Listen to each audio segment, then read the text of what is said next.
Learning to receive is a key component to being able to manifest your desires, because how can you manifest your desires if you don't know how to receive what it is that you're asking for? It's not just about asking the universe for what you want. It's also about being open and ready to accept it when it comes.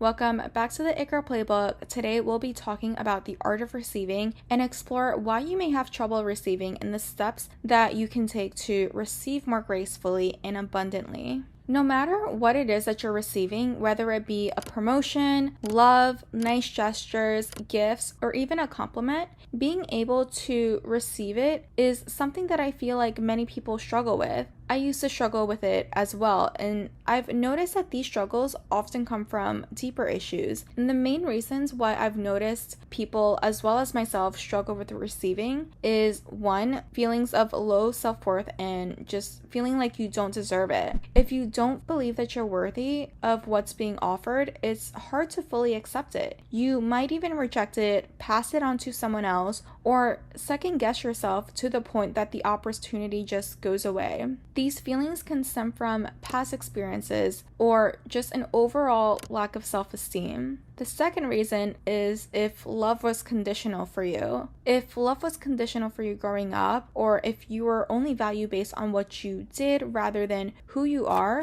you may find it difficult to accept good things without feeling like you have to earn them. Or you may feel like if you were to accept it, you are somehow now indebted to the other person, some way, somehow. And the third reason would be just hyper independence, and this could also be from childhood conditioning as well. Whether you were taught to learn the importance of self-reliance and independence, or that belief was just kind of forced onto you because you had no adult that you could really rely on. So growing up, it's difficult for you to receive because you think that if you want something, you need to do it yourself because you just can't seem to trust others and rely on others. Especially when it comes to help, you may view receiving help as a sign of weakness. And I feel like having an understanding on where or why you're struggling to receive can really help you better understand what you're dealing with, and I think is the first step to improve your ability to receive in general.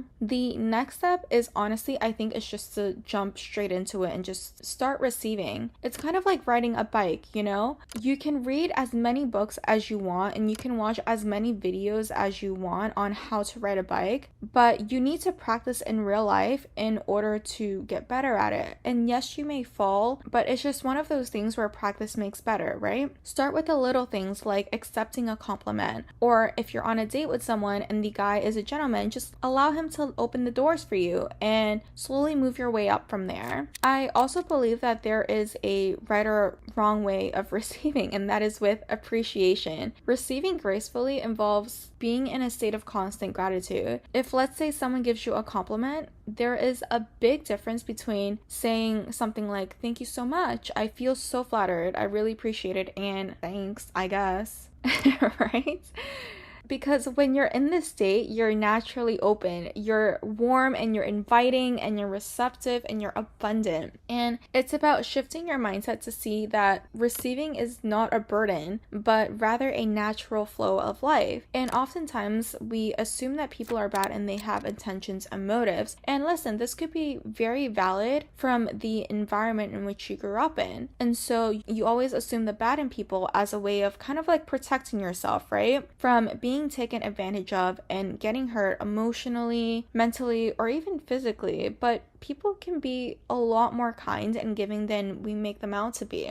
Yes, it's true that people have motives, whether it be good or bad, but that is also why we have boundaries and why enforcing those boundaries is so important. Remember, receiving doesn't obligate you to give something back in return. Your thoughts shape your reality, and so if you believe that receiving is a form of weakness or indebtedness, it will only limit your ability to accept abundantly. Another important point to touch on is being able to release your need for control. And this is especially true for the people who are struggling with receiving because of how much importance they place on being independent. Because sometimes we resist the idea of receiving simply because we think that we can do it ourselves, or that if we want to get it done the right way, if we want to get it done fast, then I need to do it myself and can only depend on ourselves And listen, that may be true, but trying to control everything and do everything will only close you off and burn you out. And this is something that I also had to work on as well, especially when it came to like professionally or academically.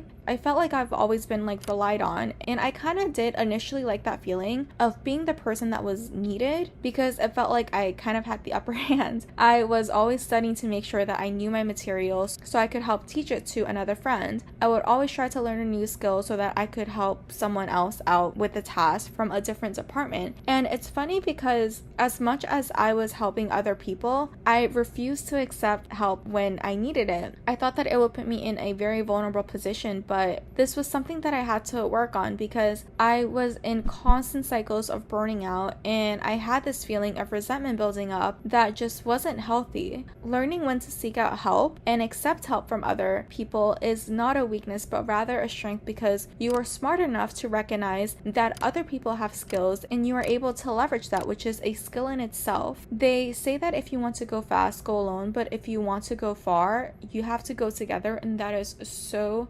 true. Remember, there are plenty of opportunities and abundance in the world. Receiving a compliment or a gift doesn't diminish anyone else's value or success. Your achievements and recognitions are your alone, and it does not take away from others. There is enough room for everyone to be successful, to be famous, to be beautiful, to be healthy, to be rich, to get good grades. And I feel like embracing that mindset will really help you receive without guilt, and just overall acknowledging that the universe is abundant. That's it for today. I hope that it was able to help you better understand the power of being able to receive without guilt and with grace, and to help you better understand why you may have trouble receiving, so that you can take the actions needed to help change those beliefs so that you can begin to receive your manifestations more easily. Thank you so much for tuning into another episode. I hope to see you in the next one, and in the meantime, as always, stay hot. Bye!